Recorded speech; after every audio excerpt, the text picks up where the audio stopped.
আমার এই মাথার চুলের মধ্যে মুবারক হাত লাগিয়ে বিশ্বনবী নিজে আমাকে আজানের প্রতিটা বাক্য শিক্ষা দিয়েছেন।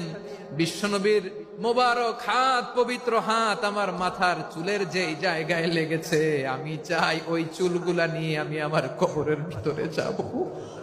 বিশ্বনবী যখন সাইয়েদনা আবু মাহজুরা রাদিয়াল্লাহু তাআলা আনহুকে আযান শিখাচ্ছিলেন, বলেন তো বিশ্বনবীর হাতটা কোথায় ছিল? আবু মাহজুরার মাথার সামনে, এই চুলের উপরে ছিল।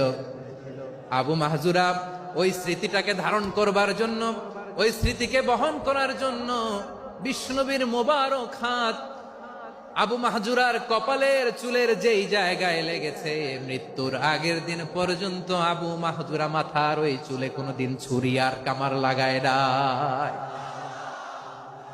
সেখানে কেচি লাগায় নাই, চুলের মধ্যে খুর লাগায় নাই। আবু মাহজুরা ডান দিকের চুল কাটতো, বাম দিকের চুল কাটতো, পেছনের চুল কাটতো, সামনের চুল কাটতো না।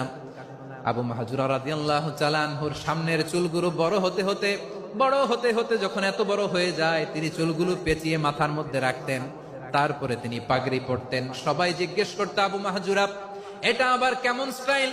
দেখতে তোমারে কি বিদঘুটে লাগে? কেমন অড লাগে? কেমন খারাপ দেখা যায়?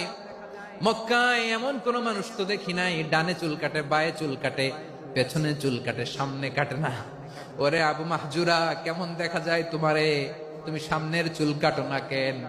আবু মাহজুরা বলে, আমি হাঁটু গেড়ে পেয়ারা নবীর সামনে বসেছিলাম, আমার এই মাথার চুলের মধ্যে মুবারক হাত লাগিয়ে বিশ্বনবী নিজে আমাকে আজানের প্রতিটা বাক্য শিক্ষা দিয়েছেন।